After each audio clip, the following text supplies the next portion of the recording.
날마다 묵상 최호진 목사입니다. 5월 6일 목요일 역대하 16장 1절에서 14절까지의 말씀 묵상을 함께합니다.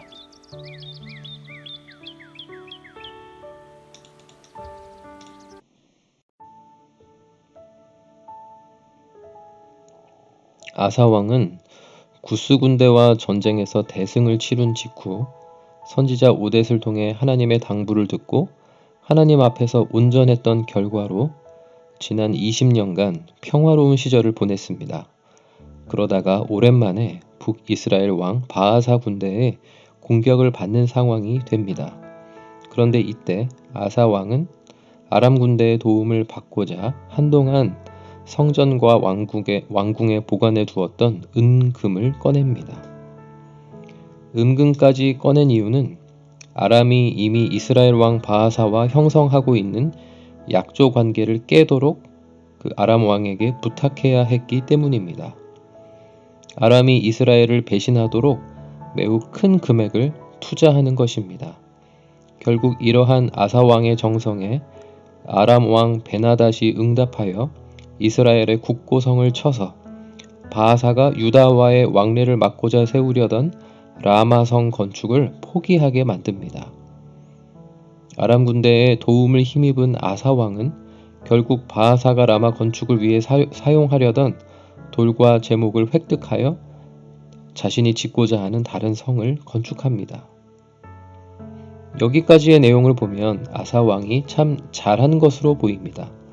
오랜만에 전쟁의 위기에서 외교적인 수완을 발휘해서 적시의 도움을 받아 위기를 물리쳤고 또 실리까지 챙겼습니다. 그러나 하나님의 판단은 달랐습니다. 선견자를 왕에게 보내 잘못된 선택을 했다고 나무라십니다. 25년 전쯤에 구스 군대를 물리칠 때 하나님을 의지했던 것과는 다르게 이번에는 사람을 의지했다고 지적하십니다.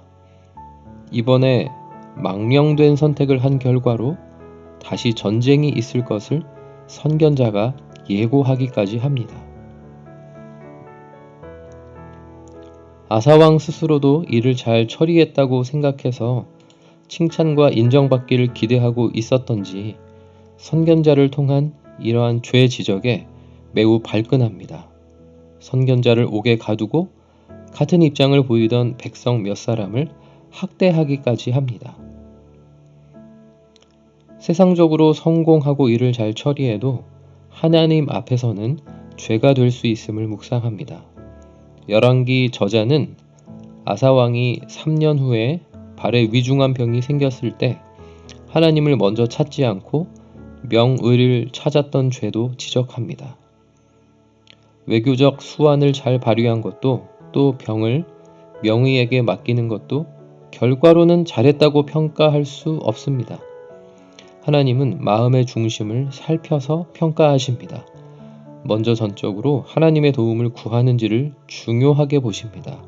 하나님을 적극 구했다면 굳이 성전과 왕궁에서 은금을 꺼내지 않아도 되었고 명의를 찾지 않고도 위중한 병의 핵심 원인을 알아서 치유받을 수 있었을 것입니다.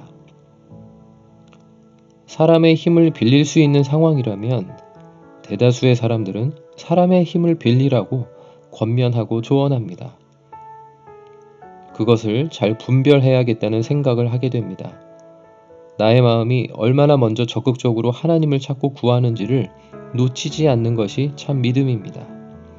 하나님께 먼저 구하면 하나님이 가장 적절한 방법을 제공하실 것입니다.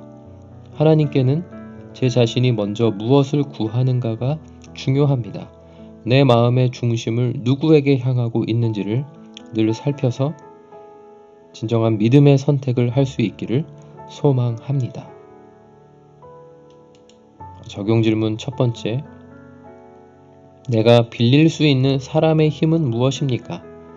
그것을 알고도 하나님을 먼저 찾고 있습니까? 두 번째.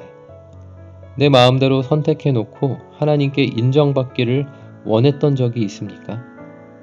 최근에 하나님을 먼저 찾고 구하지 않았던 나의 죄는 어떤 것입니까? 기도하겠습니다. 하나님 아버지, 사람의 힘을 먼저 빌리는 습성이 하나님을 먼저 의지하는 믿음을 막아서는 것을 죄인 줄 모른 채 살아갈 때가 있습니다. 먼저 마땅히 하나님을 적극 구하고 찾는 신앙의 기본 자세와 우선순위가 그 어떤 상황에서도 흐트러지거나 바뀌지 않도록 분별하게 하옵소서. 어떤 위기와 병이 다가오더라도 먼저 하나님의 도움을 구하고 찾으며 가장 적절하게 도우시는 아버지를 경험하게 하옵소서. 예수님의 이름으로 기도드립니다. 아멘.